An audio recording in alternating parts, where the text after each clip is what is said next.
La France rattrapera-t-elle son retard dans la transition vers les énergies renouvelables ? Merci d'avoir posé la question.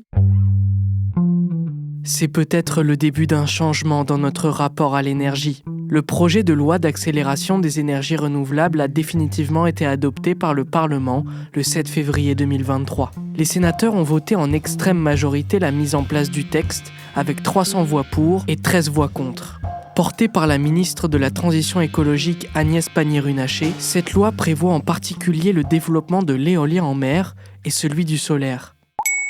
Où en est la France dans la transition énergétique ?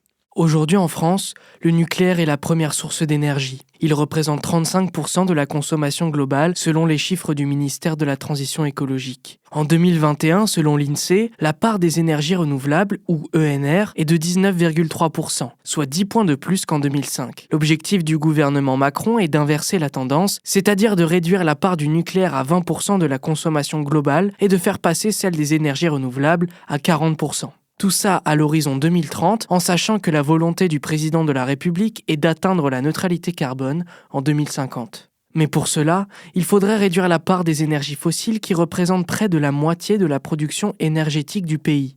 Les différents scénarios donnés par la RTE pour atteindre un tel objectif recommandent que la part des ENR dans la production énergétique soit de 100%. Un scénario difficile lorsque l'on sait à quel point la France est en retard au vu de ses objectifs. En effet, parmi les 27 États membres de l'Union européenne, seule la France ne les respecte pas. Selon les objectifs fixés en 2010 par la Commission européenne, la part de nos énergies renouvelables aurait dû approcher les 30% cette année.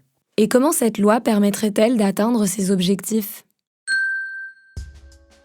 D'abord, la loi prévoit de réduire les procédures de construction de parcs éoliens. Par exemple, et selon le gouvernement, il faut en moyenne 7 ans pour construire un parc éolien terrestre et 10 ans pour un parc éolien en mer. Mais l'accélération des démarches administratives ne concerne pas l'éolien terrestre. Elle devrait ainsi entraîner, selon l'exécutif, une multiplication par 10 de la capacité de production solaire et le déploiement de 40 parcs éoliens en mer. La ministre de la Transition écologique a déclaré au journal Le Monde en février 2023 : L'enjeu de ce texte est de lever tous les verrous qui retardent le déploiement des projets, ni plus ni moins.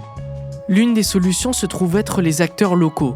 En effet, le projet de loi donne la responsabilité aux municipalités de s'assurer du bon déroulement des projets dans leur territoire. L'ONG WWF a même appelé les maires de France à se mobiliser pour donner un véritable coup d'accélérateur. Mais cette nouvelle loi sera-t-elle vraiment efficace ? Les ONG de défense de l'environnement estiment que le texte est insuffisant, notamment sur le plan éolien terrestre, qui n'est même pas évoqué. Selon le baromètre Observer, l'objectif de production énergétique du pays par l'éolien terrestre de 2023 ne sera pas respecté. La France peine à augmenter suffisamment sa production éolienne annuelle et reste très en dessous de ses prévisions pour l'année 2023.